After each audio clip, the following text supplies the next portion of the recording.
Welcome to the Win, Make, Give podcast. Chad Hyams here, and a really, really dark. Oh, there you are, Bob Stewart. All right, when you leaned back, your camera adjusted. I couldn't see you. Here's the problem. It's sunny here in Seattle. You can I know the audience can't, the people listening can't see us, but you can see over my back shoulder here. It's super bright here, and I think all of my computers are like, "What's going on? It's January in Seattle. It's not supposed to be this sunny." So my lighting's all jacked up. My camera's all jacked up. My computer's confused. Meanwhile, Bob, in northern Florida, I see people posting 6 and 7 inches of snow. I was on with somebody in Houston. There's snow in Florida. And meanwhile, it's beautiful in Seattle today. The world's it's cold, man. The only time we get in the summertime, you lived up here, in the wintertime, if it's pretty out, if it's nice, it's freezing cold. Yes. And then when it's 50, it's raining. So yes, absolutely. You've got Seattle figured out, everybody. That's it. Don't go. You now know the whole weather plan. You don't need to. Right. I know why people move down where Kelly's at, right? They go to Southern California. They move to Phoenix. They move to where you went to, Chad. When you get old, right? But Kelly's not old enough to live where I live yet, as you've been mocking and making fun of me for that. Bob, I saw something in your hands there, and I thought it was a pen. I thought we shifted to pencil, so there's no clickety-clickety. I have the pencil. There's no clicking the pencil. There you go. Click the eraser all day long. All right, folks, we're going to get to it because otherwise Bob's going to sit there and start clicking a pen on us. I'll chew my pencil. By the end of this, Kelly, just know I will have this pencil in my mouth. My wife would tell you. It will happen. All right, and Bob's mentioned her twice, so let's get to it. We're going to bring on to the Win, Make, Give podcast our friend, sure to be yours by the end of the day today. That's Kelly Bagla, Esquire. I love saying it that way. Kelly, welcome to the Win, Make, Give podcast. Well, thank you so much for having me on the show. I'm super excited. And yes, Esquire, I love having that title too. and okay, I'm going to ask before we even get into the bio, right? Lawyers get the Esquire. What the hell, right? I mean, I want a cool Esquire at the end of my... Why Esquire? What does that have to do with legal? Why do you get explain this Esquire thing. I'll be happy to explain it, but to have one over both of you, it's beautiful 77 in San Diego today. I'm just saying, I'm just throwing that out there. I'm pretty sure it's always 77 in San Diego, every single day. So we wipe the sunshine off our windshields. Poor us, right? So yeah, that's us. The easiest job in America, San Diego weatherman. That guy's like, what's it going to be today again? 77 and sunny? Exactly. Look at this. And Bob, she has delivery. I don't know if she Ubered that or Uber Eats that or something. We'll get sponsor from them later. But a tea just showed up in front of her. I saw a hand come in very subtly, attempt not to be seen. So well done. Get back to this Esquire thing. Yes, exactly. Explain this. I still don't understand Perfect. It comes from Old England, Chad, from Old England. And so anyone that was actually a practicing attorney back in Old England, they used exclusively, they used the title Esquire. And that's where it came from, and it stuck. And that's it. They just said, we're going to say Esquire at the end of our name, which has nothing to do with law, to my knowledge. We're just going to make ourselves sound fancier, and it's just stuck. And there you go. It's English, yes. As am I. All right, Bob. I'm coming up with a word. Audience, send me some idea. I'm just adding it to the end of my name. If she can be Kelly Bagla Esquire, I want something cool at the end of my name. You might not want to use Esquire. I am reading that in some states here in the United States, just simply using Esquire on the end of your name when you're not an attorney could get you into legal trouble, Chad. So yeah. I don't want Esquire. I want something cool also that I'm going to start some tradition that 50, 100 years from now, people are going to say, well, yeah, there was that guy and he did it, so we do it. So yes, you've gathered, folks. Not only is Esquire English, so is Kelly. So you'll enjoy listening to her today. Kelly, I love when we have guests on the show. Bob doesn't necessarily see this part of it because they always send me bios, whether it's the speaker directly or somebody on their team always sends me these bios. And I love all the work that's gone into these bios. And as our audience knows, I think bios are full of crap, right? Bios are, I'm going to write this thing that's going to make me sound awesome and humble at the same time that I'm so, just tell us who you are, Kelly. That's perfect, Chad. I am exactly of the mindset that you are. Anyone can look great on paper, but when you actually put them to practice, it's like, good Lord, who did you actually write this yourself? You didn't. Somebody else wrote it for you. ChatGPT wrote it. There Yes. you go. Exactly. Exactly. Simply put, Chad, I am someone that loves life. I wake up happy. I'm surrounded by love every single day, and I go to sleep happy. The fact that I'm a practicing attorney, I'm a corporate attorney in San Diego, California, I love, love, love what I do. I help entrepreneurs. That's what I do. It takes an entrepreneur to actually understand the needs of another entrepreneur. I'm an entrepreneur, regardless of I started my legal career at the largest international law firm in the world. In the world, may I add. Regardless of that, my heart truly is set to help entrepreneurs. Everything I've done in my life thus far, Chad, I've written 6 books. One of them has become a bestseller. I have 3 businesses. I'm a CEO of 3 businesses. I love to play. I'm an inventor of a plush toy. I'm an athlete. I've won bodybuilding shows. So you tell me, I'm just someone that loves life, period. The plush toy. That doesn't make it in a bio anywhere No. that she's right. That's the kind of stuff we want to know. Tell the world more about this plush toy, right? Before I let Bob get serious and we start to get into stuff, I'm not going to get serious. I have a very you never particular get serious, question. but I got to know about this plush toy first, and then I'll let Bob ask. Yes, of course. This was back in 2013. I was at some sort of event in LA and they had all sorts of gifts and what have you. And I walked down the plush toy aisle and I tell you, Chad and Bob, oh my goodness, they were just crap. So I was looking at these and I'm thinking, there's got to be something better than this. And apparently, I went to the New York Toy Fair that they have every year. I did my due diligence there. And again, there was nothing there that I had in mind. So what do I do? What do inventors do? You create one. So I created a plush toy. It has oversized ears that open into pockets. And the kids can put all their little trinkets in the ears and take it to grandma's or take it to a play date. And I was on, this was back in 2017, I was on a TV show. It was an ABC show. It was called The Toy Box. And the toy box was sponsored by Mattel. So there were a couple of winners, and the winner for Mattel, they chose my plush toy, which is called Eardorables. And so I entered into a license agreement with Mattel, and here we are today.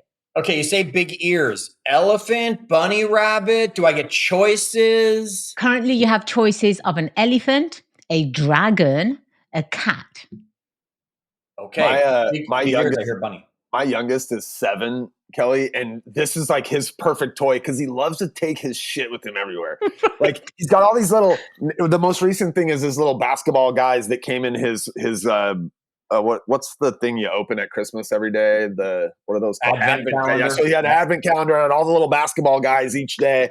And so he's got these 24 basketball guys and he carries them around in a box or he carries them around and sometimes just all in his hands. Like he needs an Eardorable to stuff those things in the ears of and carry it around the house. Bob, this is what I'm going to do because there's a story there behind this as well, right? And I actually own the rights to the IP, and I actually am looking for a new house to license my plush toy. But what I'm going to do is I'm actually going to send you for your son a plush toy, and if you can get him on video and have him carry it around. I would love to do that. That's exactly what I'm going to do. All right, Kelly. He's Kelly, a I'm going to warn you. really good-looking kid. If I get him on video, this thing could go big. I'm telling you. Beautiful. Come on, Bob. Let's do it. Hold on. He's missing all his teeth. He won't even smile for me anymore because he's like, I look like a. I don't know what do you think. Oh, those are the cutest ones. He just looks like his dad. He's got 2 though, Kelly. So keep that in mind. And Bob, there you go. Usually I'm the one that's always getting all these free things. And we're going to get a plush toy sent for the boys. All right. Let's go. Bob, I know you've been waiting to ask, so go. Well, okay. Anybody that listens to us all the time, we have a guest. I always fawn over their backgrounds. And you have one of the cooler backgrounds that we've seen, right? It's like this red and black checkerboard deal. But I'm particularly keen to what's in my lower left-hand corner of your screen, which is you have a really fancy purse, right? I think it's a Louis Vuitton, and it's hanging on the wall.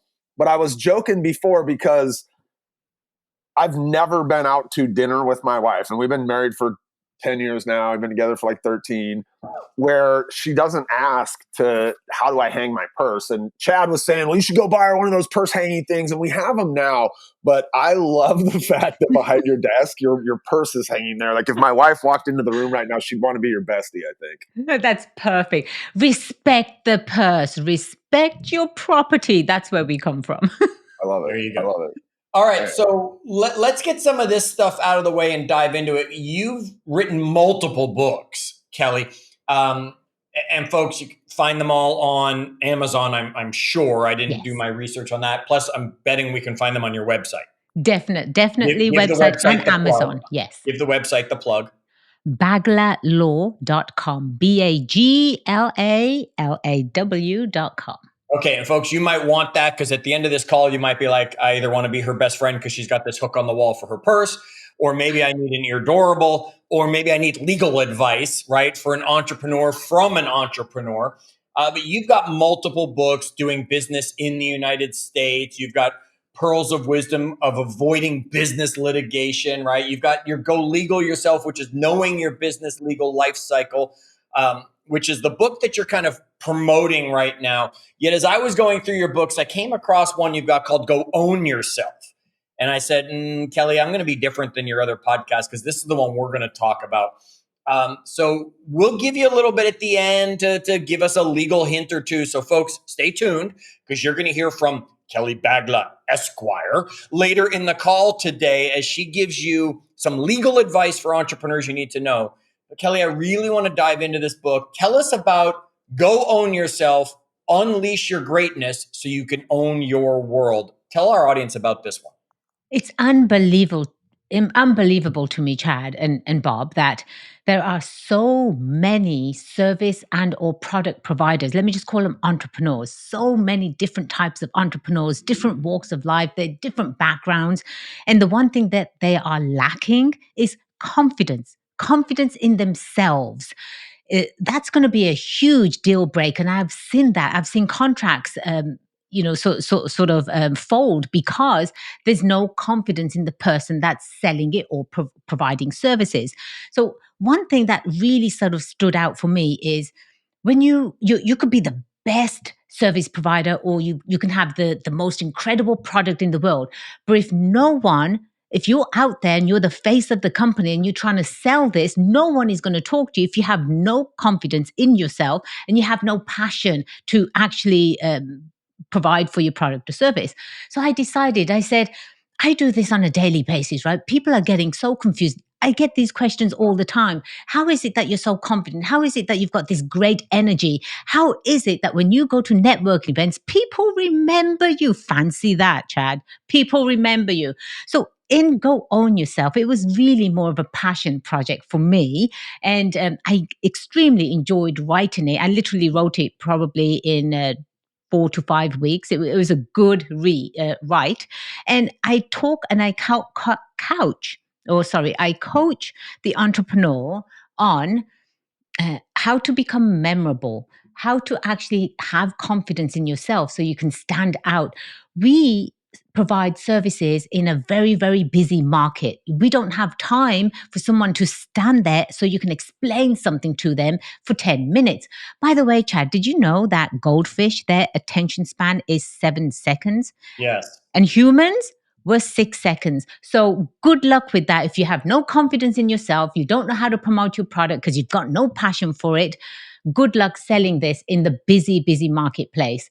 But little tidbits like when you go to a networking Oh, wait, event. don't give me the little tidbits yet because we're going to get deeper. And I don't want just little tidbits. I'm going to want big tidbits for our audience.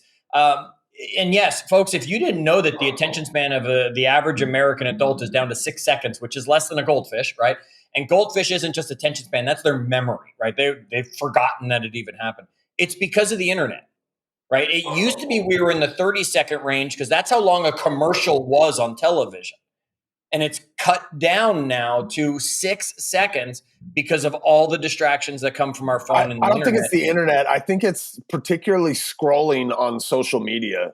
Like that's about, and it's probably dropping as we speak down into 5 and 4 second ranges. Right. So this is why Bob and I attempt to keep you entertained so that we can overcome that 6 seconds, because you're like, okay, now I'm done with you guys.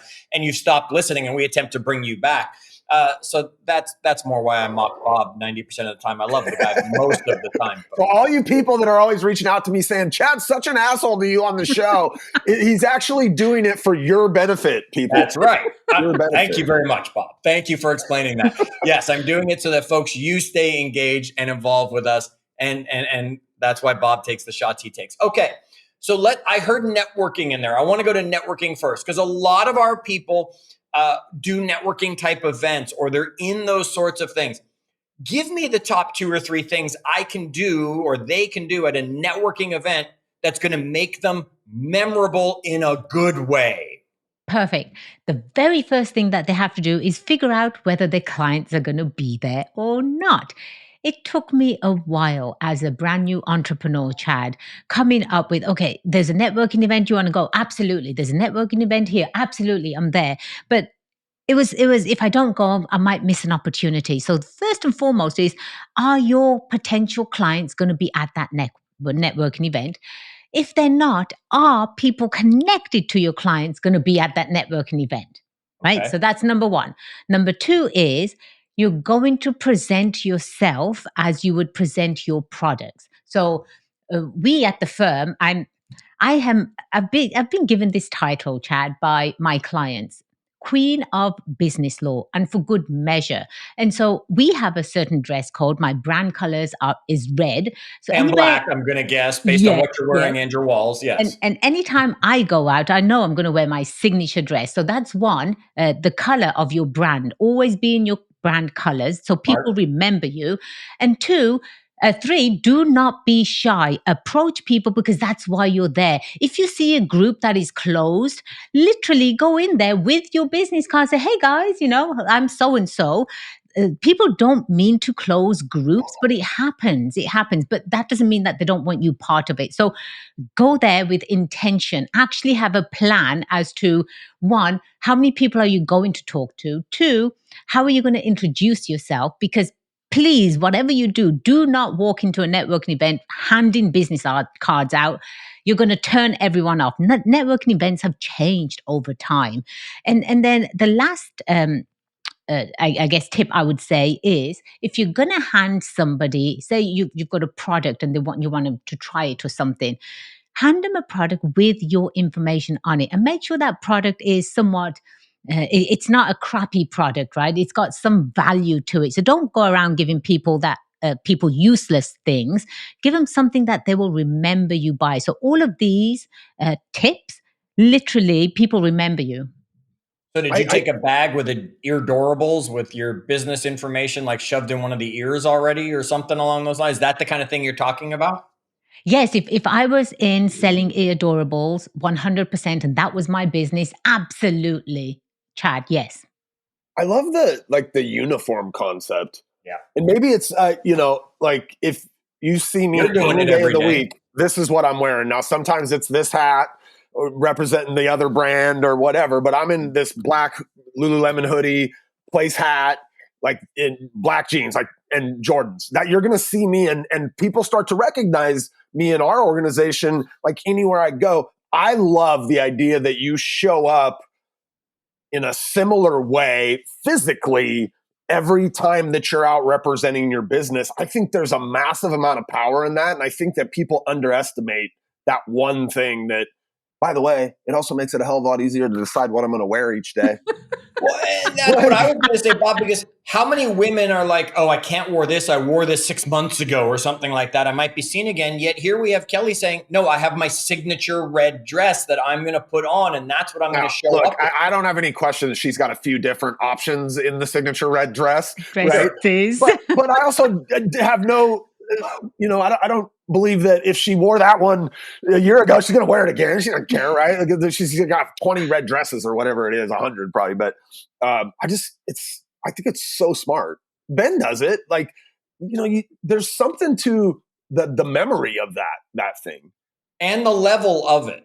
Because Kelly, you're in a legal profession. You're expected a certain shall we say, professional attire in that sense. So you wear, I'm imagining it's a very nice outfit. I mean, the outfit you're wearing here today, Bob's in his t-shirt, I'm in my t-shirt, right? You're still dressed very nice, representing your brand. But Ben, on the other hand, Bob, as you mentioned it, he's very casual in what he's wearing because that's the image and the attitude he wants to portray in his organization, is that it is a little more relaxed and a little more that.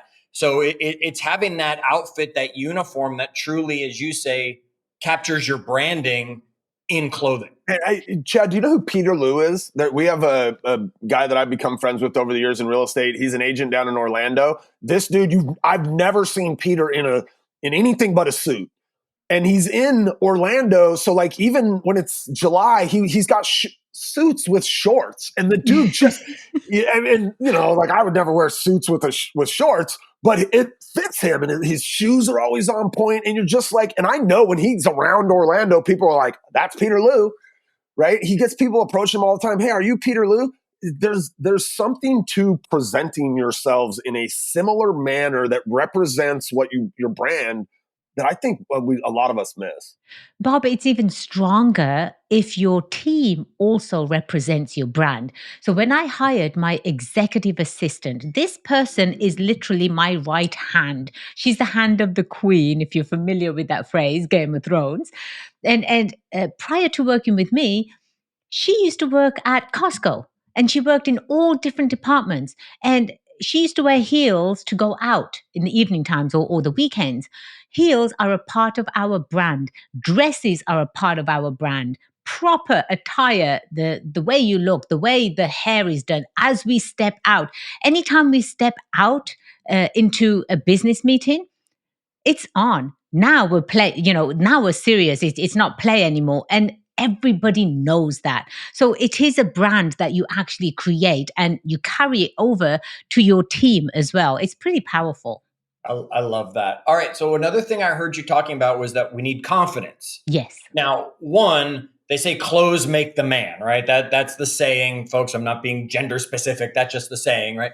And when you dress in that nice dress, when you dress in that suit, when you dress in, Ben's outfit, you feel confidence that comes with the brand. What are some other ways that our entrepreneurs or up and coming entrepreneurs can get a little more confidence that isn't arrogance and isn't completely fake, that as soon as the door closes, right, they're crumbled and crying in a corner? How do we develop confidence, Kelly? I am so glad, Chad, you asked that question, because that's really near and dear to who I am and how I portray our brand. Confidence really starts with the mindset. And this is perfect because I would love, love, love to share this with you and your audience. I am actually in the process of creating a CEO beast mode coaching program. And this specifically is going to entail the mindset of the CEO, the big goal as to where they want to go, set them up legally for success. So it's going to be an incredible coaching program. I spend a whole day with the CEO and we dissect everything. It's the mindset, Chad. So every single entrepreneur that's out there, so you're just starting out, you're about to start out, or you've been in business for 20 odd years, pick up a book, listen to a book, or actually sign up for a coaching program where we talk about mindset. Because if you don't believe you in yourself, that's going to show in everything that you do, regardless of how you're adorned. You can wear the blue diamond of the sea and still people will ignore you because you have no confidence. It's definitely a mindset. It's the habits that you incorporate right from the moment you wake up until all the way until you close your door for the day. But that's heavily that's something that I would absolutely emphasize, is getting to the right mindset. Okay, give me the book, right? It can't be one written by you. Give me the book that everybody should go out and order on Amazon right now and read for mindset. What's one of your favorites currently? Okay. One of my favorites, I love the author Grant Cardone.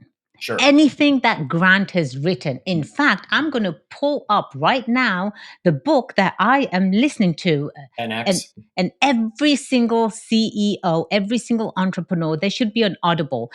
I don't get paid by Audible. Maybe I should, right? But it's worked for me, and it's what an incredible way to learn, because we have to learn every single day. The book is Be Obsessed or Be Average. I'm not average. Are you average, Chad? Heck no. Exactly. For sure. So that's Grant Cardone, folks. I love that concept, by the way, of being obsessed or being average. Yes. In our world, we generally work kind of in the real estate sales environment, and if you real estate is this thing where you can make as much money as you want. There's no cap on the amount of money you earn. But the problem, or the trick, or the challenge is the only people that ever fulfill that promise are people that are obsessed. Yes. With it, right? They're just everything about them is real estate sales, and they're not in a gross way either. In a holy crap, I want that person to be my real estate agent because they know friggin' everything. They always got the good deal. They know who's selling that's not on the market. Like, they're obsessed with it. It permeates their life. And I was on a TV reality show. It's called The Blocks. You might have heard of one of the reality TV stars. His name is Weston Bergsman. He is like the top reality guy. He's been on every single competition. He's founded this incubator, if you will. It's the largest incubator in the world, and every sort of couple of months he'll bring in brand new entrepreneurs. So it's a contest. So entrepreneurs will apply for the contest, and then he brings in some incredible judges. I actually had the pleasure of judging season 20. And Amazon Prime, by the way, if you're curious, because I'm there you go. And the one thing that really stood out to me was if everybody answered the same question, I'm looking for passion, right? I'm looking for, are you just out there saying, well, I just invented this, and if you'd like this, and this is where you can get it. No, I don't want to see that. You're not going to go very far. You don't have thick skin. If somebody says this is terrible, you're going to ball up and cry. So really, it's about showing passion, and it is about 10xing something, right? I mean, sometimes you cannot even fathom the 10x of what you're doing, but you just have to bloody start. Just start. Passion breeds confidence. Yes. Right? When you're passionate about something, you're going to go research it. You're going to go learn about it. You're going to know it. And the more you know about it, the more confident you're going to feel in any conversation with it. So, folks, here's where I'm going, right? Kelly gave us great things on networking and confidence, but passion is going to give you that confidence. Find something you are passionate about. And if you are not passionate about what you are doing now, go find something else. And that doesn't have to mean business, right? That can mean health, right? Maybe you're out there and you're running because I like to run. So, but maybe you're not passionate about running. Maybe you're passionate about lifting. Maybe you're passionate about doing it another way. Maybe you're passionate about helping. Pickleball. Pickleball. I'm completely obsessed with it. I don't know I'm passionate yet. Completely obsessed and hooked, though. Okay. You threw Audible out there. You're not being sponsored by Audible. We're not either. Are all of your books available on Audible as well? Do I get to listen to you and your accent read me your books? Chad, I'm working on that. And I know as soon as I do put them out for sale, they're going to be just selling like hotcakes, right? I know that, but we're in the works. All right. So, folks, if you're there and you got your free credit and you're looking for one, you're not going to find Kelly's yet. Although, yes, you can find Chad's Achieve Your Apex. It even features Bob Stewart. So check that out. Perfect. I'm not getting my residual stream for that you mentioned. Yeah, I'm not either. So don't worry about it. You said something, Kelly,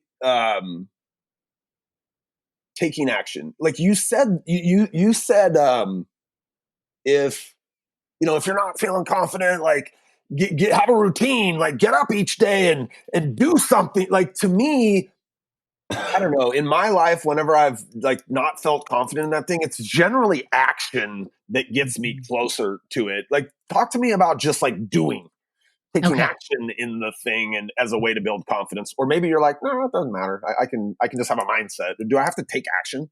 Do I have to do something? Absolutely. You can sit there and have the best mindset in the world, but if there's no action, there's no follow through, you end up exactly sitting there having a great mindset. Yeah. So, action is extremely, extremely important because if you don't do, you never get the experience of it. You don't understand how it feels, and you're not going to gain confidence in that area.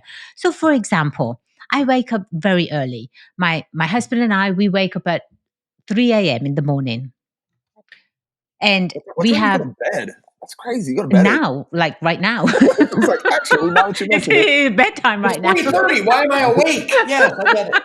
So we get up at 3 a.m. in the morning time. He's in the construction trade, and Okay. I have clients that are based international. So I have to be available for them, especially on the East Coast as well. So 3 a.m., we have breakfast together. We both go to the gym together.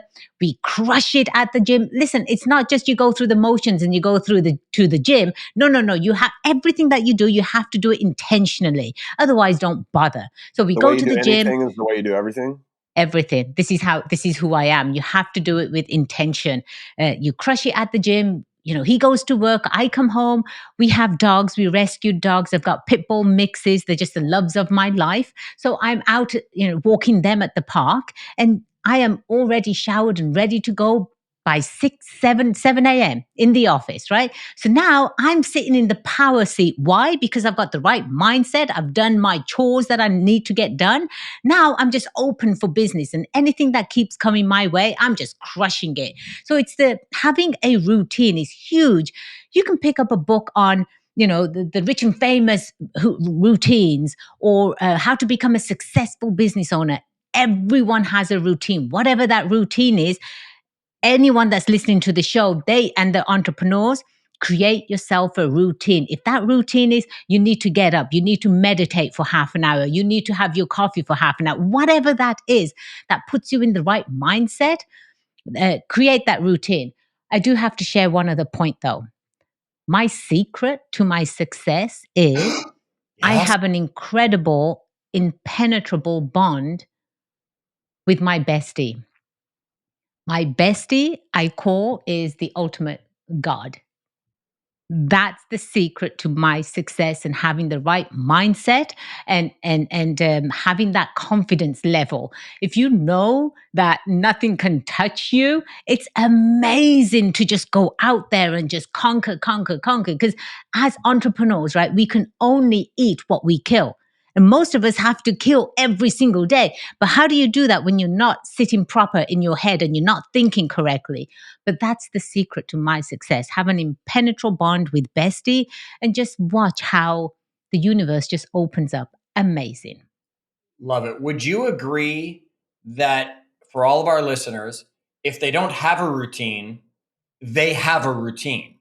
It's just a crappy one because they haven't put any effort into it, and they need to be intentional about that routine the way you just described. You are here, you are there, you do this, you crush that, and then you're already in the power chair before work even begins. I don't think they have to, but you're not going to get very good results.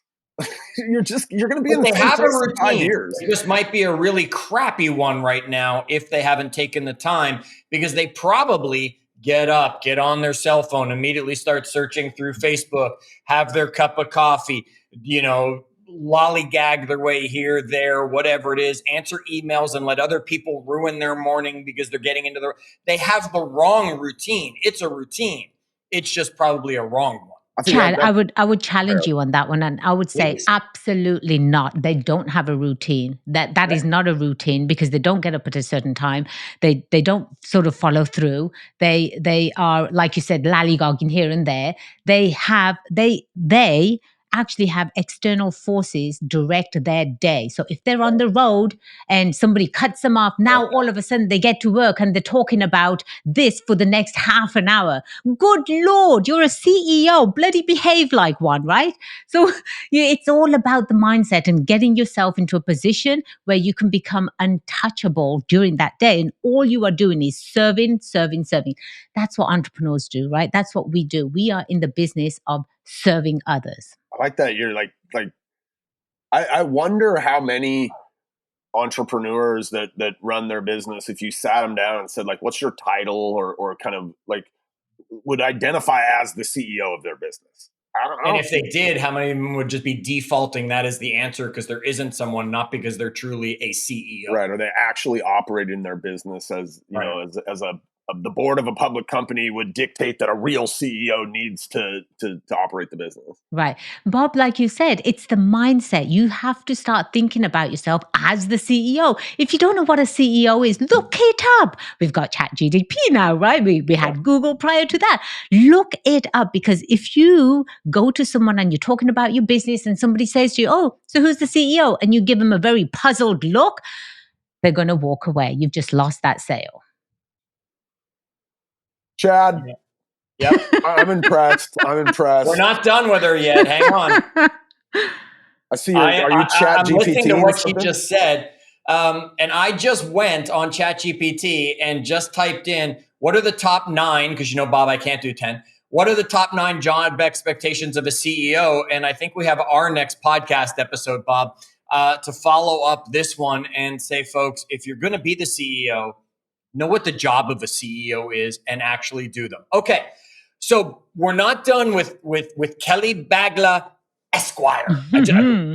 I just love getting to say it every time. I've earned that title, Chad. You sure as heck earned did. it. So keep it. And her website is Bagla Law, right? It's BAGLA Law, LAW.com. So you can reach out, you can connect with her, you can find her books. They're not on Audible yet. You can find the books there, though. You can find the books on Amazon. Just put her name in, check it out. It's Kelly, spelled like Kelly would be spelled. The correct way, Kelly. Yes. Sure, there you go. I mean, I guess there's an I or an IE. No, that's the incorrect way, Chad. The right way. Someone probably has an H in there somewhere. I don't know. Their parents were just being difficult. I said to you at the beginning, your specialty. You shared your title, right? Queen of Business Law. Okay, give our entrepreneurs two legal things they should be watching for, knowing for, preparing for, whatever it is that you want before we wrap this episode. And folks, if you want more, we're going to challenge you to go to Kelly's website and then connect with her that way. So take us out of here with 2 legal things everyone should be aware of. Beautiful. Everybody's heard of LLCs. Yes. You go onto social media, wherever you check out your information, and you see influencers peddling LLCs, get an LLC for you and get an LLC for you. LLCs are not all created equally. Let me be the first to tell you guys this.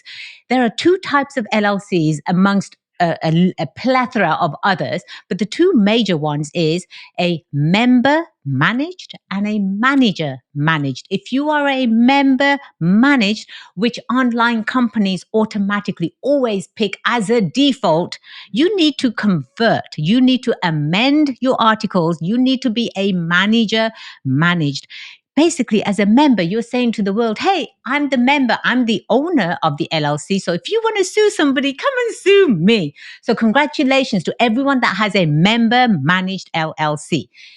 Convert it, amend it to a manager managed. You can be the manager of your LLC. However, now you have a corporate shield protecting you under a corporate officer's title. That's an additional protection for you.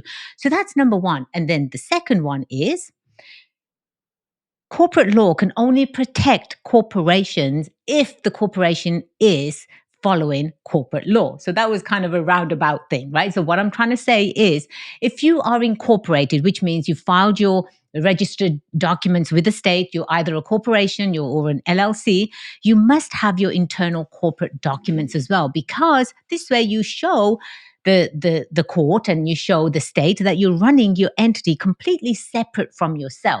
If you don't have your internal documents and you get sued, there's something that's called piercing the corporate veil. It's a beautiful thing where a creditor can literally pierce through your corporation to your personal assets. So please, every entrepreneur that is listening to this show, go do an audit of your paperwork. And if you need guidance as to which documents you need, as Chad and Bob said, reach out to me. I'll be happy to direct you. Hey, I will just put a stamp on piercing the corporate veil. Like, I've been involved in a lawsuit that dealt with this. It's really expensive. Like, you just want to make sure those ducks are in a row.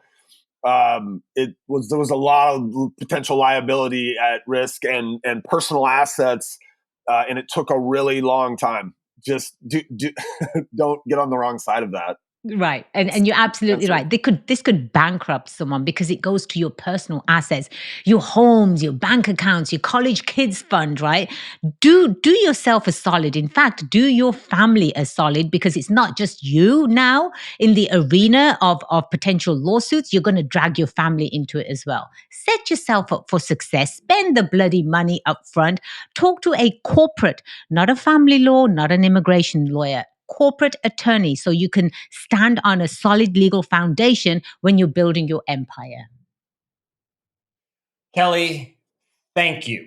All right. Thank you for taking this conversation with us. I knew it was going to be an exciting one. It's been on the calendar for a while. Been excited to have the conversation. I had no idea where we were going to go today. And before the call, I said, that's screaming out, and you delivered.